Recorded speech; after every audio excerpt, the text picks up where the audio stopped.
দিছপুৰ আৰক্ষী জালত পৰিছে কুখ্যাত প্ৰবঞ্চক আৰু আৰক্ষী জালৰ পৰা প্ৰবঞ্চকটো সৌন্দৰ্য যোগী গাড়ী ভাড়াত লৈ বিক্ৰী কৰাৰ অভিযোগ আৰু নিশা পাঞ্জাবাৰীৰ পৰা গ্ৰেপ্তাৰ কৰা হয় সেই প্ৰবঞ্চকটোক দিছপুৰ থানাত ৰুজু হোৱা গোচৰৰ ভিত্তিত গ্ৰেপ্তাৰ কৰা হৈছে সৌন্দৰ্য যোগীক দিছপুৰ আৰক্ষী জালত পৰিছে কুখ্যাত এটা প্ৰবঞ্চক আমি আলোকচিত্ৰ আপোনালোকক দেখুৱাইছোঁ আৰক্ষী জালত পৰা প্ৰবঞ্চকটোৰ নাম হৈছে সৌন্দৰ্য যোগী সৌন্দৰ্যৰ গাড়ী ভাড়াত লৈ বিক্ৰী কৰা বুলি অভিযোগ উত্থাপন হৈছে আৰু শেহতীয়াকৈ দিছপুৰ আৰক্ষীৰ জালত পৰিছে সৌন্দৰ্য যোগী বিভিন্ন সময়ত এইদৰে প্ৰবঞ্চনা কৰি আহিছিল বহুজনক নিশা পাঞ্জাবাৰীৰ পৰা গ্ৰেপ্তাৰ কৰা হয় এই প্ৰবঞ্চকটোক দিছপুৰ থানাত গোচৰ ৰুজু হৈছে আৰু সেই ৰুজু হোৱাৰ পাছতে সমগ্ৰ বিষয়টোৰ সন্দৰ্ভত সোধা পোছা তদন্ত আৰম্ভ কৰিছে আৰক্ষীয়ে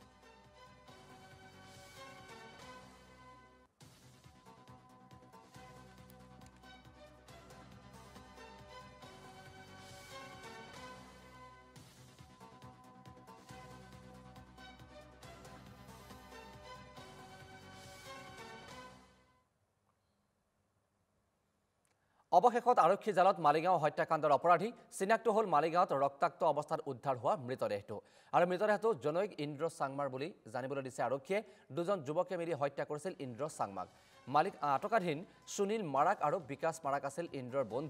বন্ধুৰ ঘৰত খানা খাবলৈ গৈছিল ইন্দ্ৰৰ সৈতে দুই বন্ধুৱে একেলগে কৰিছিল সুৰাপান আৰু সুৰাপান কৰি উঠাৰ পাছত